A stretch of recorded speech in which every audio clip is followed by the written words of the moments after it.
Well, hello boys and girls and everything between and beyond.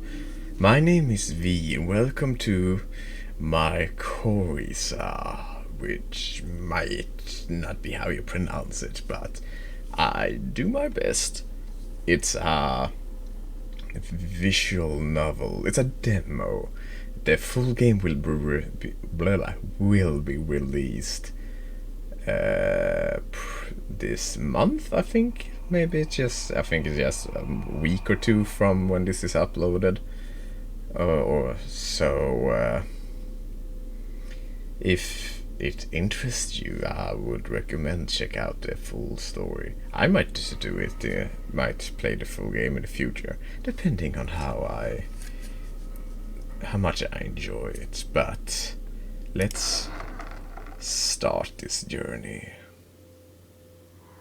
Welcome to the world of distorted minds. I'm gonna feel at home here.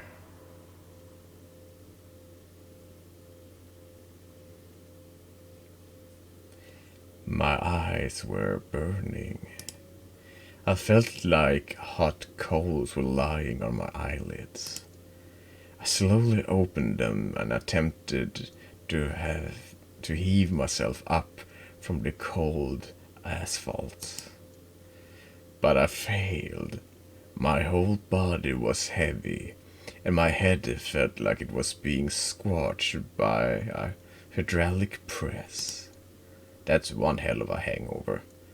After a few attempts, I finally succeeded and tried to make out where I was. The fog in my mind lifted slowly, and I realized I was in a dark alleyway. My vision was still blurry, and I had trouble keeping my eyes open. But I couldn't tell you that I had never seen this place before. Slowly, my heart began to race. Was I abducted? Mugged? What had happened to me? I hastily checked my body, fortunately finding no wounds. Why was I feeling this weak then? Maybe I was drugged. That might be it. As I tried to recall what might have happened to me, my eyes finally focused. I could see a house in front of me. It was the only house on the street with its lights on. The dirty yellow glow shone through almost every single visible window. I felt some relief knowing that the tenants were awake. Perhaps they could tell me where I was. I approached the front door. It took me some searching to find the doorbell through the overgrown ivy. A deep gong rang out from within the house when I pressed it. The sound, amplified by the cold wind cutting through my shirt, made me tense. What an odd choice for a doorbell sound, I thought, while rubbing my upper arms to warm myself. I waited. No one answered. My mind twisted in confusion. Why was no one coming? I rang the doorbell again. Then I tried knocking. No response. No one was coming. I didn't understand. Did they forget to turn off the lights and go on vacation? Or maybe it's on a timer, so it's, prevent break-ins, but,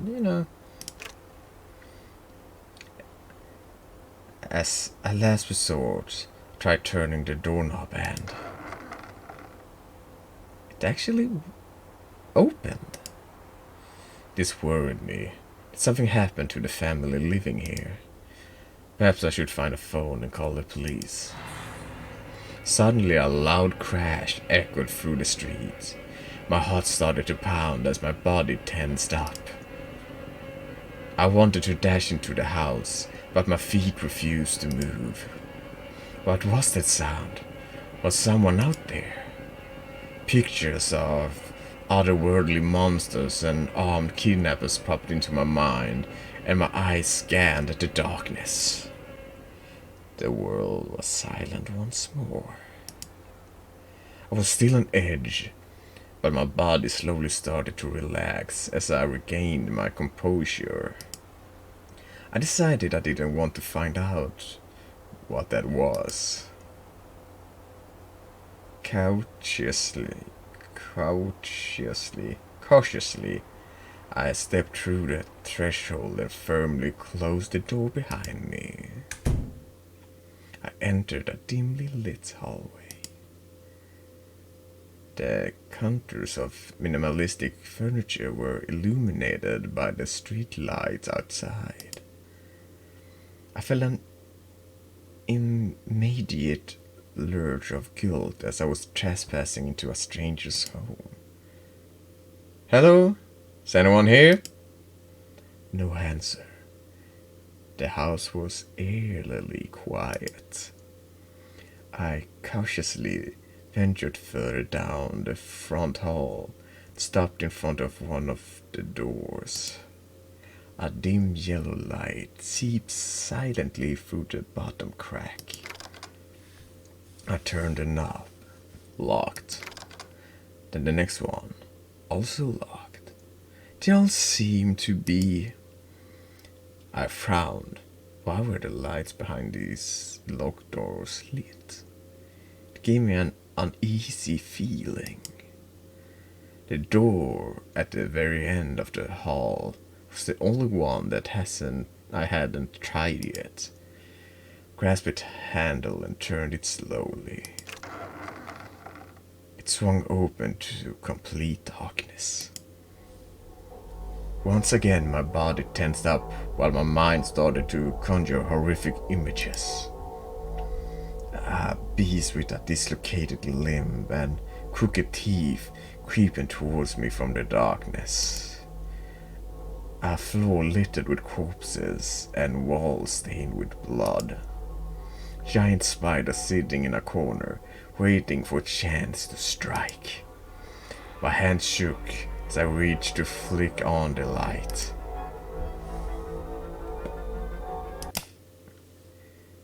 It was an utterly ordinary bedroom. My heartbeat slowly calmed down as I realized that I seemed to be safe. I felt almost silly getting scared of nothing. A quick search yielded nothing but barren, dusty shelves. The bed was the only meaningful object present. Slowly but surely, a wave of fatigue washed over me. With my adrenaline rush fading away, I found that I was more exhausted than I had realized. Like a worm wiggling its way into an apple, single thought slowly invaded my mind. I had to sleep. Trying to fight it made it worse, as if outside powers was affecting me. Sleep in a stranger's bed, a stranger's home, was the last thing I wanted to do right now. But it was soon the only thing I could think about as my consciousness faded. I had to sleep. The world turned dark and the soft covers of the bed pulled me deeper and deeper into the black abyss.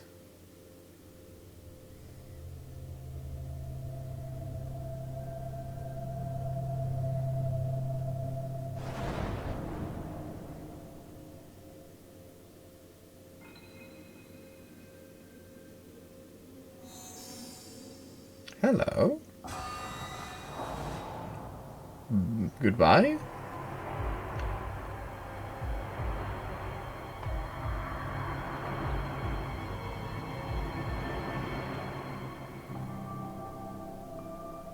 Mycorrhiza.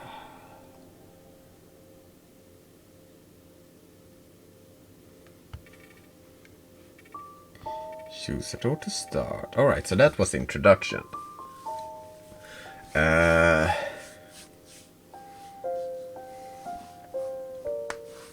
So you have some cuts on you. You seem to be the most ordinary.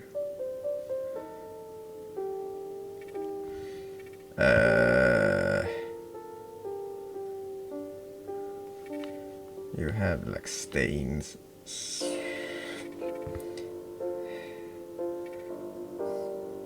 Well, you seem to be the most dangerous, so let's go with you.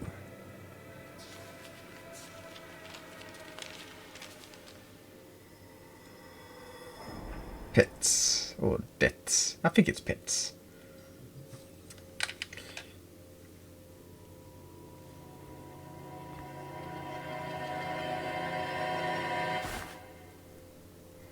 Shoot awake, panting heavily, my clothes sticking to my skin due to all the sweat. My eyes darted around the room, but everything was quiet. I seemed to be safe. A nightmare. Seems like I just had a nightmare. I couldn't remember it anymore, but it must have been horrifying. Chills were still running down my spine. It was just a dream. Just a nightmare. Nothing more. After calming down, I decided to take another look around the house. The fact that no one was here, even though the lights were on, was still nagging at the back of my mind. But I was more confident that I'd be able to find help now that it was daytime. I left the bedroom to try the doors, just in case. The door was still locked. I just wanted to go home and take a shower. I smelled my clothes and indeed started to smell slightly sore. This place seemed to have nothing left to offer.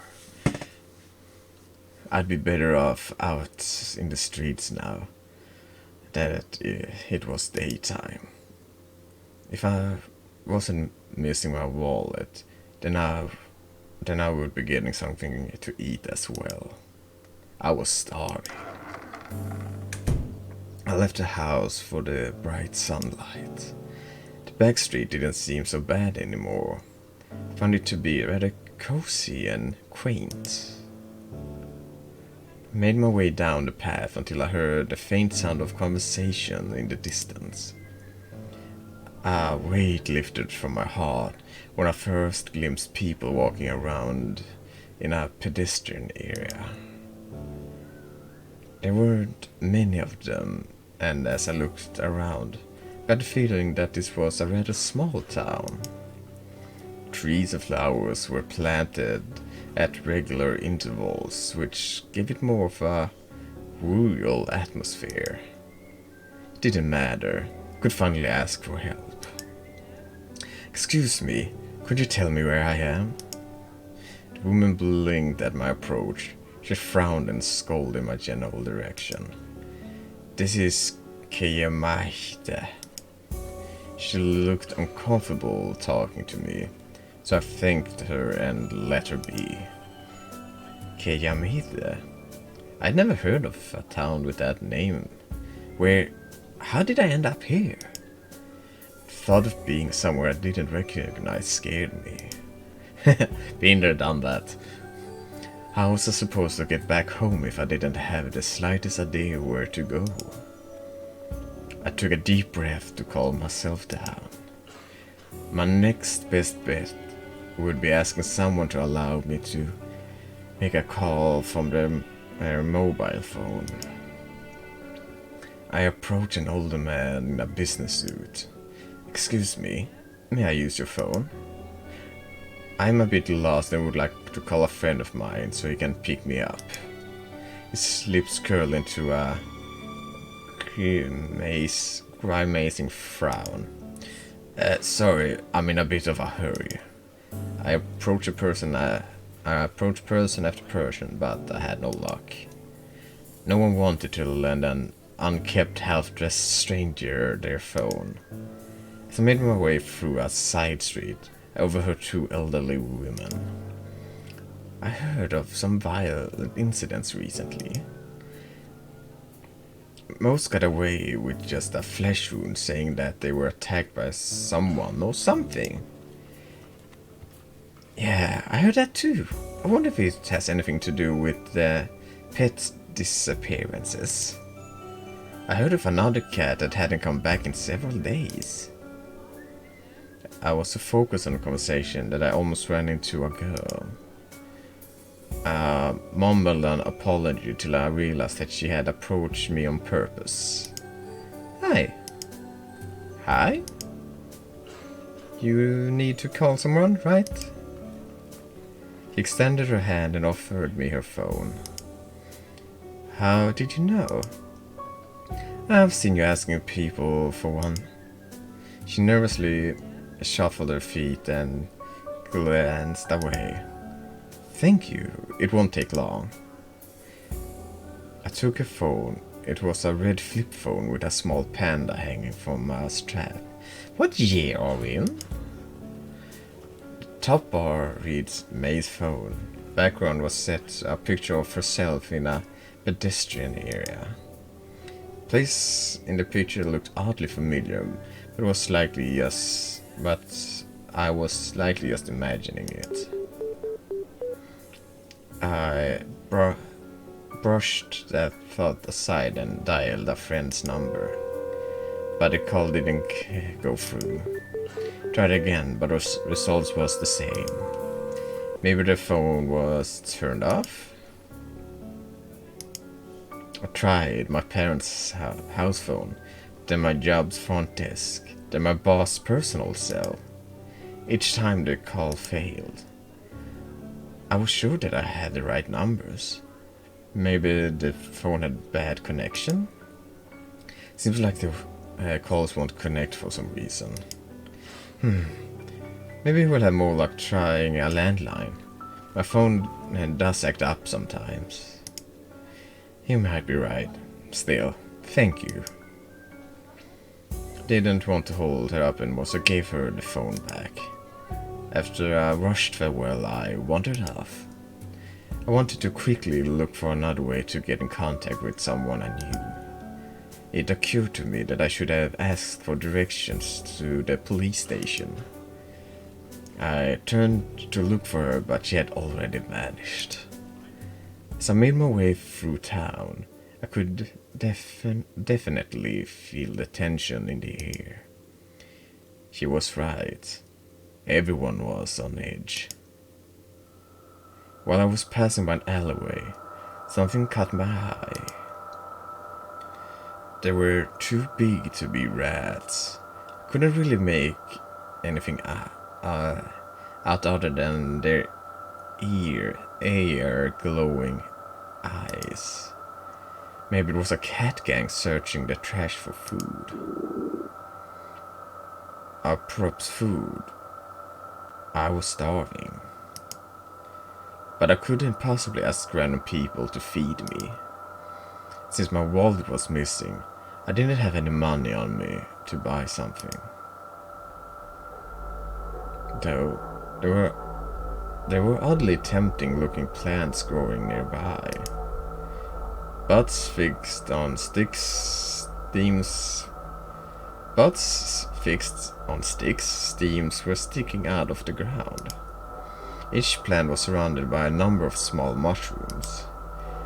As I stared at them, I felt a pull. Their strange appearance hypnotized me, and without me noticing, my feet inched closer and closer and closer. No. Broke away from the hypnotic pull of the plant. What was I thinking? Didn't matter how hungry I was. They may be poisonous, but my hunger was beginning to gnaw at my insides. My vision grew blurry. Who knew how long it had been since I had eaten? Suddenly I collapsed and the world around me vanished. It was dark when I awoke. Seems like no one had bothered to help me. Tried to get up, but I couldn't. My whole body was paralyzed from hunger. Something was shuffling by my ear. Felt the sniffing of an animal. But one of those cats I saw earlier. Couldn't bring myself to look. Lost interest and walked past me towards the plants. I heard more follow. As they padded into view, I noticed something was off about them. It must have been my mind playing tricks on me. My hunger was overwhelming. Something about their bodies was wrong. They started to eat the plants. They were smacking rather loudly and made unnatural fleshy sounds. Every now and then, one would pause and give off a low growl that didn't at all sound like a cat. It was more like a slightly higher pitched bear growl. After a while, the sound diminished and I felt their presence vanish. I gathered my strength and forced myself to my feet. What just happened? What were those creatures? The violent crimes that I heard about earlier popped into my mind. My hands began to shake. What would have happened if I hadn't been paralyzed, and if they had noticed that I was still alive? I took a cautious look around. Most house lights were still lit. I mustn't have been out for long. Once again my body gave off a deep growl. It was as if my stomach was eating itself. I had to get some food or else I was in danger of collapsing again. Should I ask for help? I was sure that they turned me away, but I was desperate. This was an emergency after all. Uncertainly, I approached the closest house and knocked. I was surprised when the door actually opened. Hi there, come in. How nice of you to visit. Before me stood a fashionably dressed woman with a big smile on her face. I think that's a trap. She seemed welcoming, but her movements were rather stiff and almost mechanical. It was as she had been practiced over and over again. The hat, scarf, and the bag around her shoulder suggested that she was just about to leave. She seemed to notice my confused look. Oh, the bag? Don't worry about it. I just think it suits me, so I've gotten used to wearing it around the house. It seemed unpractical, but I guess she was very conscious about her appearance. How come? Now, come in. Everyone's already inside. Do we know each other? She took another through look at me and seemed to realize that we did, in fact, not know each other. Ah, you must be the new neighbor then. I'm Sabrina. Come in. She disappeared before I could correct her. I hesitantly followed her inside. On my way, I saw a pet food bowl near the entrance with some of the strange-looking plants in it.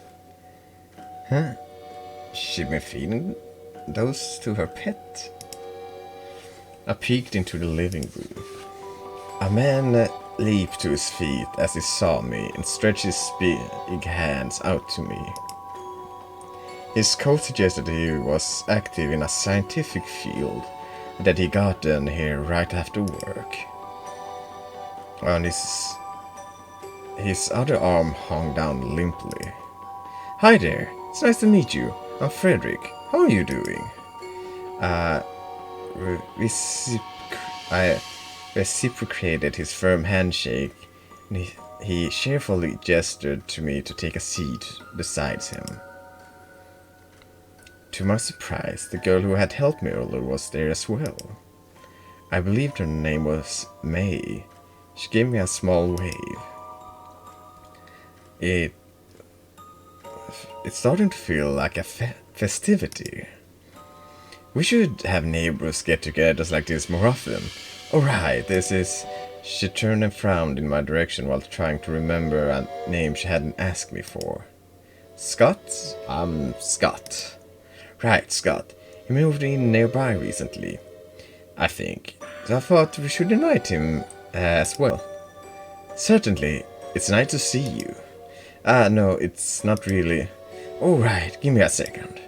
She rushed into the kitchen and came out with steaming dishes of food. I could make out different kind of meals, baked potatoes and more. Stomach gave off a deep growl, and my mouth began to water. Any thoughts of honesty about my origin was gone. The other visitors saw that they had piling food onto their plates, and I followed suit. As I devoured it, my life came back to my body. I let my eyes wander over the others. Everyone seemed to be tense, especially Sabina and Frederick. Their movements were rather stiff. Every now and then they glanced each other's way, glances that seemed to indicate mistrust. Sabina seemed to especially be eyeing the cup that Frederick was drinking out of. Every now and then, when they noticed each other's look, they put on a fake smile.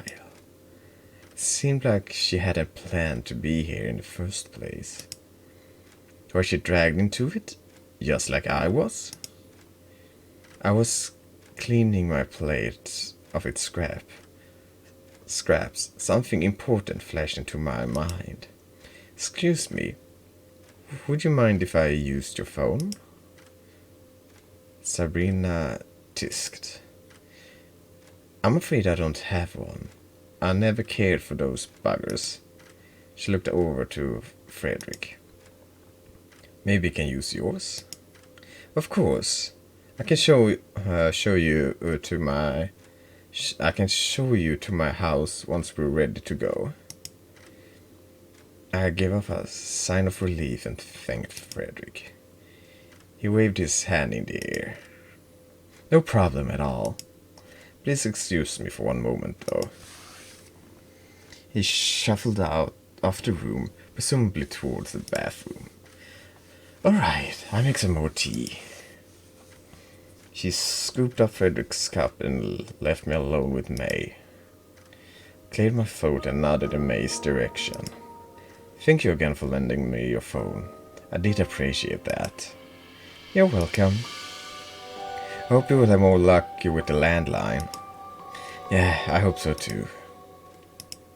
And I guess that was the end of the conversation.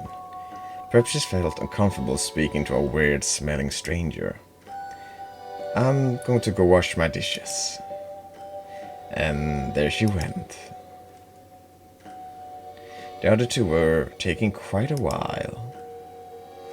Used the opportunity to let my eyes wander around the room. The walls was dressed with paintings of all kinds. Pictures of nature as well as some more abstract drawings. Framed piece of paper and a photograph that was standing on the drawer beneath it caught my eye. The former seemed to be an art degree. The latter a picture of Frederick and Sabina when they were younger. They were standing somewhere that could be an university campus. Both had genuine smiles on their faces. Seems like the friendship went back quite a bit. Hey! Whoa! Did she sneak up behind me? I thought I had a clear view of the kitchen entrance. I think I heard some rumbling coming from downstairs. It'd probably be a good idea to check it out in case Sabina hurt herself. Oh well, Sabina's been gone for quite a while. Maybe something did happen to her. Perhaps I should take a look. What about Frederick? May's face slightly tensed up as she heard his name. Frederick is still occupied. The way she said his name sounded almost hostile, but she sounded convincingly confident either way. I felt May's eyes follow me to the basement. Didn't she say she just gonna go make tea?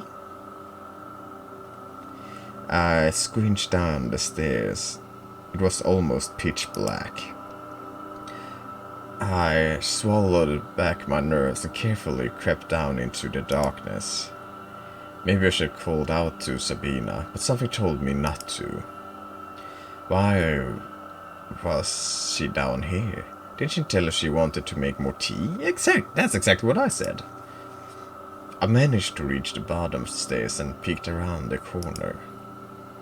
There I saw her kneeling by the lamplight in front of a large cage.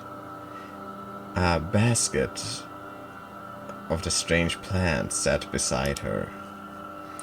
There. It's alright.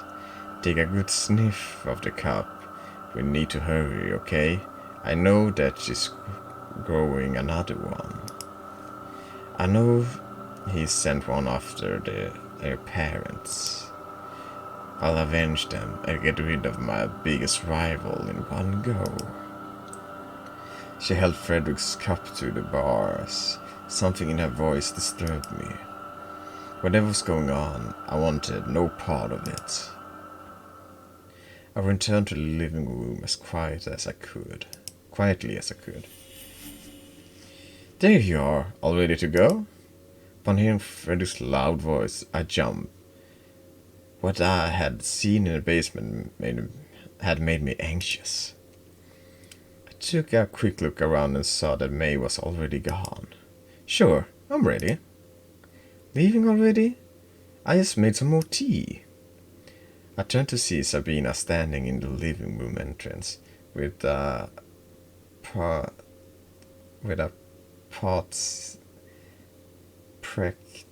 practiced smile. Sorry dear. I'm just not young enough to stay out late like we used to. She puts on a playful pout.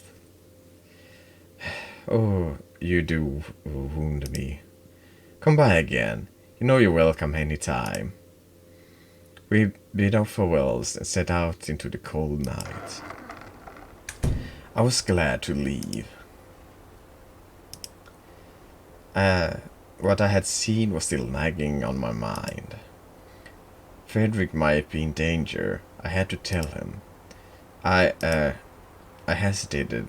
I was supposed to tell him when I, myself, wasn't sure that I had seen. But I collected myself and went for it. To my surprise, he wasn't nearly as upset at Sabina as I thought he would be. He actually seemed to be more upset at me. I think you should not have snooped around in the house of someone who invited you over. I was left perplexed. What just happened? I thought I was warning him, but instead I've been scolded like a child. His face relaxed and gave me his usual smile. It seemed slightly pained. It seemed slightly pained this time. I suppose there's been no harm done. Perhaps he just didn't believe me. I couldn't blame him. I noticed more and more vacant houses as we crept through the town. Some were boarded up.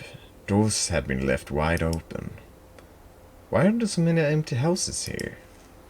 These houses have been vacant for a while now. I was sure that I passed by here earlier, but I didn't notice any abandoned buildings back then. An uneasy feeling started to fester inside of me. Here we are. We stopped before a house that looked much like every other house in this town. He stepped inside. I hesitated at the entrance before trailing behind him. Come on in. No need to be shy. Do you want something to drink? No, thanks. Varric hesitantly grunted and led me down the hallway. I only wanted to use the phone and get out. Everything that happened today had me on edge. But what if I still couldn't reach anyone? Where would I go? I was balancing the fine line between hope and despair. The phone call would be what would topple me in either direction. Alright, here you are. The phone seemed rather old-fashioned, but at least it had buttons instead of a rotary dial. I picked up the receipt and tried a number. Am I doing something wrong? There's no dial tone. Huh? Let me see. Took the receiver from my hand, pressed it a few buttons, let out a disappointed sigh. Not again. Damn rodents keep getting to my cables. I'll go take a look at it. Feel free to make yourself at home. In case you get thirsty, he fetched a small bottle of soda from the kitchen, gave it to me, and went into the basement. Seems like I wouldn't be able to leave quite so soon. Once I held a drink in my hand, I did start to get thirsty. I took a sip and thought about what told me about not snooping around, so let's stay. Didn't think he would be happy with me poking around, especially considering how he felt after I told him about what I saw at Sabina's house. No, not wanting to test his kindness, I waited.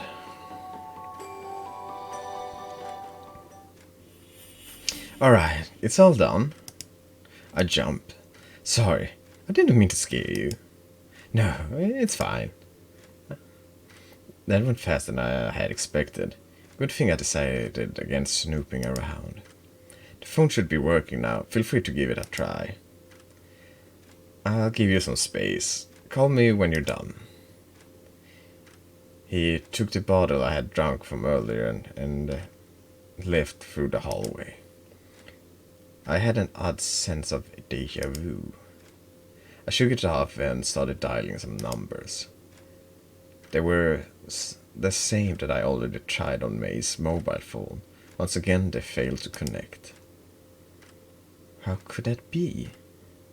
I was 100% certain that they were correct. I tried all the numbers of friends, family, and even work colleagues that I could think of, until finally. Yes, hello? It was a woman's voice that I didn't recognize. Was I then dialed the right number of one of my colleagues? Excuse me, isn't this Tom's telephone number? I don't know who that is. Are you another scam caller? Don't call me again. She hung up. Alright, something was definitely wrong here. It might be best to talk to Frederick and see if he could help me somehow. Maybe he had a clue as to how I could get back home. I crept down the hall. He went this way, right? Began to hear some murmuring. A steady chill ran down my back. The sound was coming from the basement. The old floorboards squeaked beneath my toes. I saw a flicker of a weak light coming from down the steps. I took them as gently as I could as I held a hand over my mouth to quiet my breath. I reached the bottom and turned a corner. Frederick knelt before a big cage, small lamp next to him, and held something up to the bars. He hissed to whatever was inside. Yes, you have the scent now, don't you? We must take care of this one tonight. He's curious, and we'll find the secret much faster than the others. No. We can't have him make something like you, too. It's kill or be killed in this town. My stomach dropped out from underneath me as I heard the horrible scrapping from inside the cage. I took a step back, bumping into a wall. Before I could react, I had accidentally switched on the main light. The sudden flood of white blinded me for a moment. Once my eyes adjusted, the first thing I saw was it.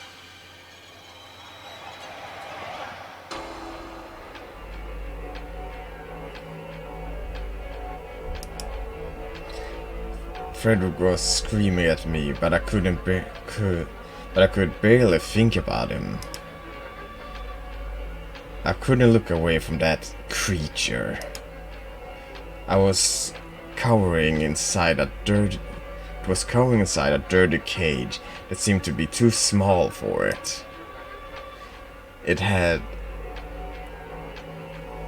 the features of a dog, but I could also see some elements that were distinctly human-like.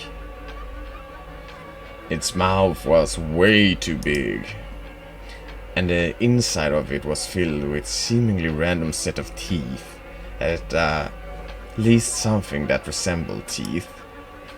Worst of all, though, they were enormous eyes staring right back at me. Frederick fumbled with the lock on the cage. My feet finally began to move. I ran out of the house into the streets. All the while, one thought was frantically running through my head. I had to get out. I had to get away from this demented town. With this thought clouding my mind, I hadn't realized that I had exited town already. I was now on a big grassy plain, breathing heavily, and with fear flooding my mind, I had almost not noticed how heavy my legs had become. Soon I was struggling to stay on my feet, and my vision slowly darkened from exhaustion and panic. I wanted to look back to see how close the monster was, but I was too afraid of seeing it right behind me. Gathered my courage and quickly glanced behind me, and, to my surprise, the thing wasn't following me. I didn't know if it had ever followed me in the first place, but it seems like Frederick wanted to send it after me to kill me. Realizing that I was safe for now, I stopped. My legs were numbed and almost gave in, but I managed to keep standing.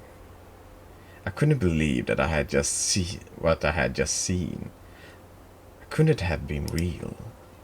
Every inch of my body repulsed the idea of such a monster existing. But I had seen it with my own two eyes. I continued on at a slower pace this time, and soon came to a small but quickly flowing river. It wasn't a good night to get my clothes wet, but it looked small enough for me to jump over with a running start. I wasn't the athletic type, but I managed to leap over the gap. Suddenly, my feet staggered. A wave of fatigue came over me. It was as if I had stepped into a veil. The air had gotten heavier. My breathing became more ragged. I clutched my chest as I tried to figure out what was going on. A throbbing pain pulsed through my back. It was as if something had stabbed me. My feet gave in and my vision darkened. I could feel a presence near me. The monster? Frederick? Before I could find out, my consciousness faded.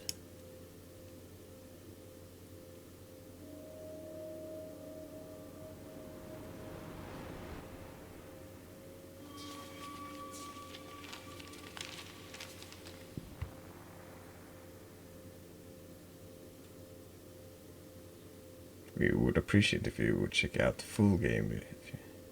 Yeah.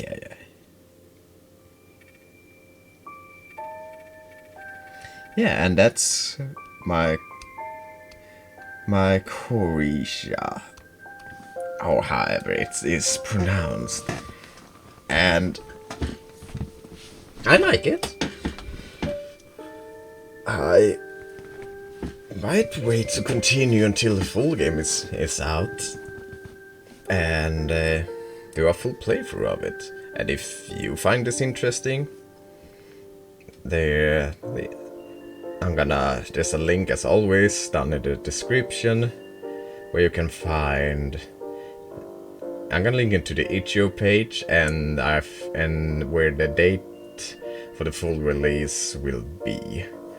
And I don't know if it's gonna be fully released on itch.io, Steam, or other platforms, but yeah, you can do that research yourself if you are interested.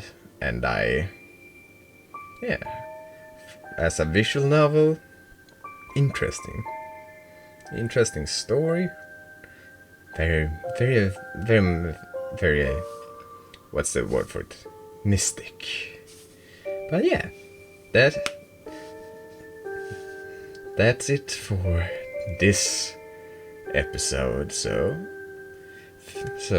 with all that, thank you so much for watching. If you like, subscribe and all that jazz. If you want to help me out, share this video and watch another one of my videos. It will help me with the YouTube algorithm if you go directly to another one of my videos after this one.